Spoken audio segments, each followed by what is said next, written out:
On the morning of January 25, 1995, at exactly 9:50 a.m. local time, a twin-engine aircraft prepared for departure from Nairobi Wilson Airport in Kenya. The aircraft lined up on runway 07, bound for Mogadishu Airport in Somalia. On board were 2 people, the pilot and 1 passenger. The aircraft was also carrying bags of Miraa, a common cargo on regional flights in East Africa. At 9:50 a.m., the aircraft was cleared for takeoff. Moments later, it lifted off the runway and began its climb. Within minutes, the flight would end inside Nairobi National Park. My name is Dominic. Welcome to Aero Nation, where we analyze Maydays on any day.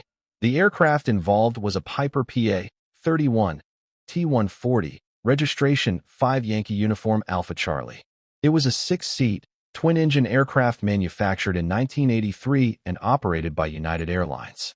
Maintenance records showed that it had undergone a Check 3 inspection on August 9, 1994. At the time of departure, the aircraft was considered technically serviceable. The Piper PA-31 is a twin-engine aircraft, and in the event of an engine failure, performance depends heavily on correct airspeed and pilot decision-making. Its best single-engine climb speed ranges between 105 and 110 knots. This is the airspeed the aircraft must be trimmed to if one engine fails. Below this speed, drag increases, lift decreases, and control authority begins to disappear. At the controls that morning was Captain Benjamin Murimi, a 38-year-old pilot with 7,145 total flight hours. He held a commercial pilot license with multi-engine and instrument ratings. Captain Murimi was experienced. This accident was not caused by a lack of skill, but by a breakdown in decision-making under extreme pressure. Shortly after takeoff, while still in the climb, the aircraft suffered a sudden and serious malfunction. The starboard engine lost power and stopped producing thrust, while the port engine continued operating. This created asymmetric thrust, causing the aircraft to begin banking to the left. At low altitude and limited airspeed, this is one of the most dangerous situations a twin-engine aircraft can face. Captain Murimi immediately declared an emergency with Wilson Control Tower. His initial plan was sound. He intended to continue straight ahead and divert to Jomo Kenyatta International Airport. JKIA was directly ahead, offered longer runways, better emergency services, and more time. Under normal circumstances, this decision would likely have saved the flight. However, the situation continued to deteriorate. Instead of continuing toward JKIA, the pilot made the critical decision to attempt a forced landing inside Nairobi National Park, close to Wilson Airport.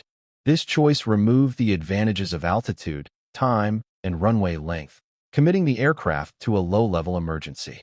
While attempting to avoid nearby power lines, Captain Murimi then banked the aircraft toward the failed engine. In twin-engine aircraft, turning toward the dead engine dramatically increases drag, reduces lift, and accelerates airspeed loss.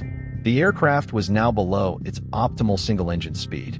Moments later, the right wing, already producing little to no lift, was placed directly into the wind, creating what is known as the weathercock effect.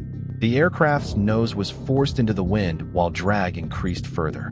With the aircraft already banking and operating at low airspeed, lift production collapsed and control inputs became ineffective. At low altitude, the aircraft was no longer flyable. The Piper rolled, descended, and impacted the ground inside Nairobi National Park.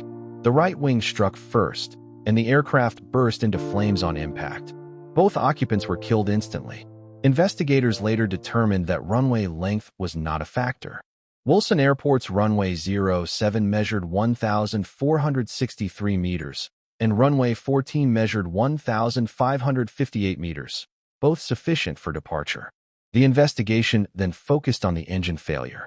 The probable cause was identified as inadvertent deployment of the reverse thrust system in flight. Reverse thrust is designed only for landing, and when deployed in the air, it creates massive drag and an immediate loss of power. Contributing to the accident were the pilot's control inputs, particularly the decision to turn toward the failed engine. This led to loss of control, aerodynamic stall, and an uncontrolled descent. Investigators also uncovered a critical maintenance issue. The reverse thrust warning light had previously been reported as faulty, but the issue had not been fully resolved. This accident was not caused by a single failure, but by a chain of events, a mechanical malfunction followed by human decisions under pressure. In aviation, engine failures are survivable, but only when procedures are followed precisely.